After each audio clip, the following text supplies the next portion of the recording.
It is an alarming fact. How your children treat pets or other animals could determine whether they grow up to be violent adults. And now a new Chicago organization is trying to raise awareness among both children and parents about this cruelty connection. We should warn you, some of what you're about to see is graphic.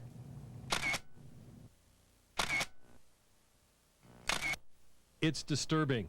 The kids and teenagers sprayed the dog with a lighter fluid and then ignited the animal. It's sickening. Here's a dog with massive face injuries. And perhaps most shocking of all, it's Chicago children who are torturing, maiming, even killing the animals.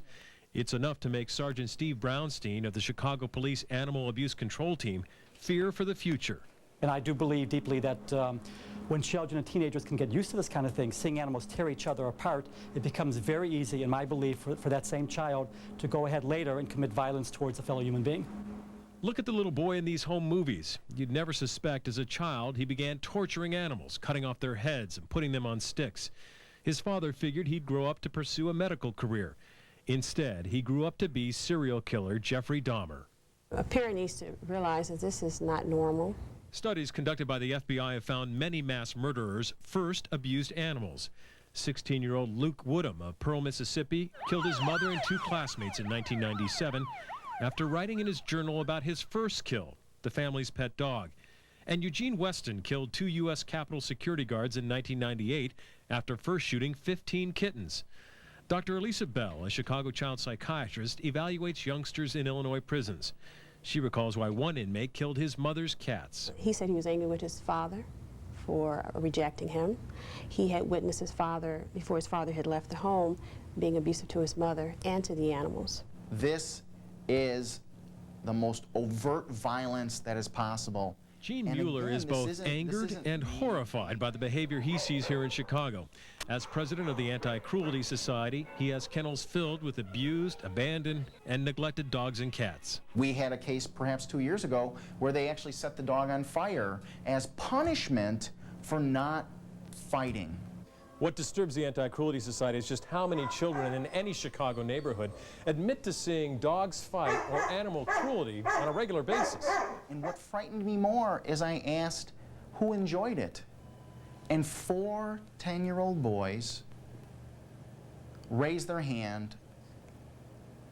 I was stunned. The Humane Society of the United States has a public service campaign called First Strike, aimed at raising awareness of the connection between animal cruelty and human violence. The guy who kicks his dog may also be hitting his wife, and the kid who starts out hurting a cat may end up hurting other people. Joining the fight against cruelty is a new Chicago group called Havoc, the Human-Animal Violence Connection.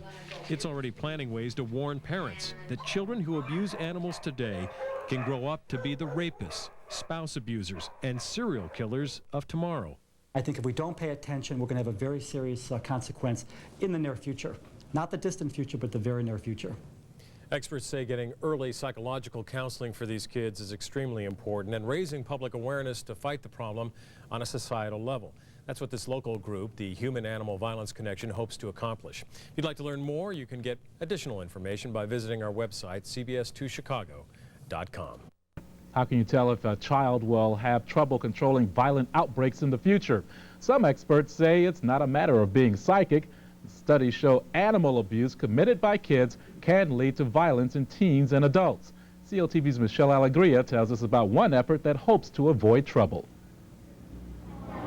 10-year-old Richard Tate says he loves animals. He has a cat and a dog at home. A dog named Sweetie Pie and my cat named Gussie Girl.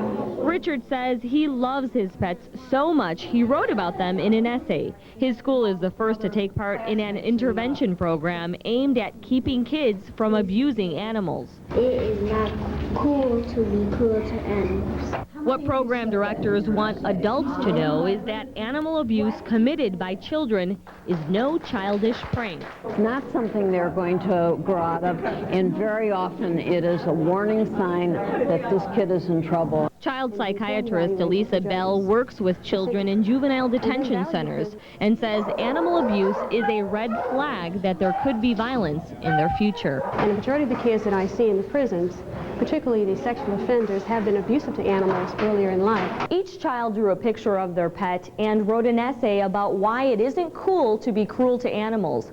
School officials say the children are learning about animal abuse and at the same time expressing their emotions. It's the first time that most of them ever wrote about what they were feeling.